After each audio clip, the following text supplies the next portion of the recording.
What's up, guys? Andrew Olar with Dirt Rider, and I'm here with Jay Clark, and he built this 2019 KTM 350 XCF for us.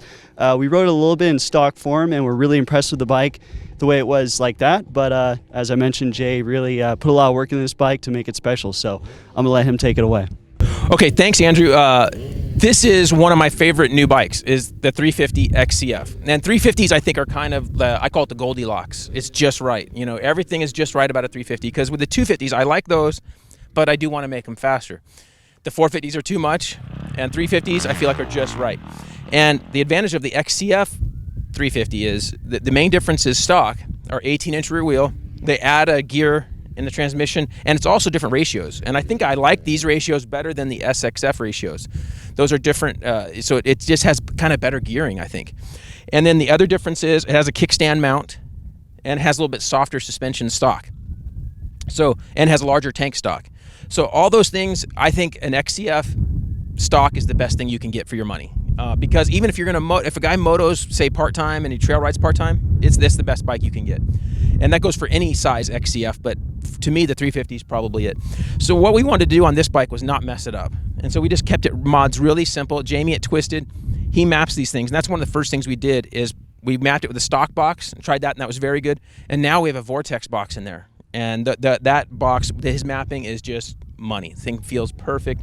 And you still leave some of the switches here. You can try a couple different maps while you're riding, and you can try those on the trail today. But our number one, it's awesome. And it works good on the track and the trail. Seems to be really good and not. And with that combo, it doesn't seem to want to flame out as bad and stall. That's one of the downsides with a 4-stroke on the trail compared to, say, a 300 2-stroke. And we did add a weight.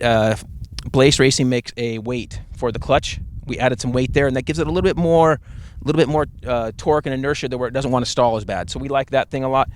And then with the motor, all we did was a piston. We did a Vertex high compression piston just to give us a little bit more oomph. Not critical. We did have a decent amount of hours in this thing. We're about 45 hours in this thing, which isn't a ton, but we wanted to just kind of, because I work with them, we thought we'd throw one in and try it. So it works great. The other thing on this bike, the stock suspension is really good. I think for most trail riding, it's fine. Now, if you're going to get aggressive and maybe race or ride track, then it's a little bit soft. And that's why we had factory connection go through, and they just made it a little bit stiffer. And it doesn't seem to suffer on the trail. And on the track now it's money, and I feel like I could ride any type of, regular outdoor track with it, and it's good. So those things are good. Now for the trail, I went ahead and added the fan, because these things can get hot, so I added a Trail Tech fan. We added we took the 2-stroke air filter cage on here to get rid of that backfire screen.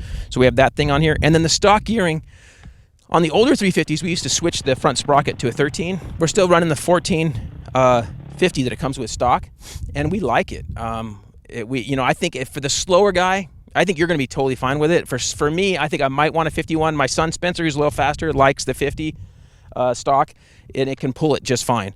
So those are some of the main mods. And then to make it look good, which stuff you didn't have to do, we added some new Polysport plastic, all orange to match. And then we also added the all orange airbox pieces and frame guards. The frame guards are off of an FE edition, off of 19, and then you can buy the orange plastic. So guys are wondering how to turn their bike all orange, because it comes white stock, which is kind of silly on a bike because they look terrible right away. So and then of course we added some protection pieces. We have Bulletproof Designs makes a piece for the knuckle on the bottom.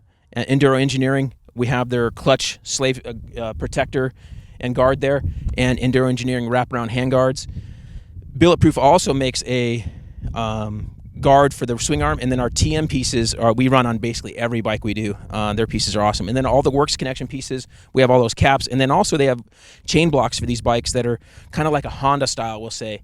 It makes it like everything else on these chain blocks, and those are really cool. Scar pegs, so you get a really good foot plant on the bike, and then Tusk wheels, and we have our Dunlop AT81 tires. So for the pipe, we went ahead and added on the FMF pipe. The stock one is very good. This pipe, you can put a spark arrestor in it, which we're going to try back and forth today as well. With the clutch, we added in the Henson clutch plates and their cover. With the bars, we like our Renthal 603 bin. They're a little taller than the stock KTM bars, and it gives us a good feel on the bike. All that stuff combined, this bike is just amazing. I feel like we've made kind of the best off-road bike that you can still take on a track, go ride the track, and today you can be able to try it on the trail and the track. So I think you're going to have a good time on it, and hopefully you do. What do you think? You gonna have fun? Yeah, I'm totally looking forward to riding it. It's obviously a beautiful bike, and as I mentioned, we had a little bit of time on this in the hills with you when it was pretty much bone stock, and I was very impressed with it like that. So I'm looking forward to seeing how it is with all these great modifications. Okay, cool. And I did forget to mention we did add a large tank, the IMS tank, which is actually not as wide as the stock tank. So you don't feel like it's big. It's a little tall here, obviously, but not as tall in your legs, so it doesn't feel tall. So I'm looking forward to seeing what you think of this thing. Sounds great. We're going to go hit the trails and the track and get back to you shortly. All right, so we just finished up the day of riding on Jay's 350 XCF here, and very impressed with the changes he made with the engine, with the FMF pipe, and the changes that Twisted Development did. It definitely had a smoother but more powerful roll-on, so that was really nice. It made coming at corners, tighter corners on the vet track easier, and same with the trails. You could ride in the tighter areas and just kind of modulate the clutch, but yeah, it still had a little more bottom end, made it a little bit easier to ride. Still had an excellent mid-range top end and over rev that this bike is known to have in stock form too. So all around, the engine was great. Suspension wise, it was definitely a little bit stiffer for the motocross track, as Jay mentioned earlier, and it definitely helped on the moto track. If you came up a little short or went a little long, it had good bottoming resistance, but at the same time, it was still comfortable. It was still very plush. Even better over stock in that area too, with more of a progressive feel too. So the suspension was great.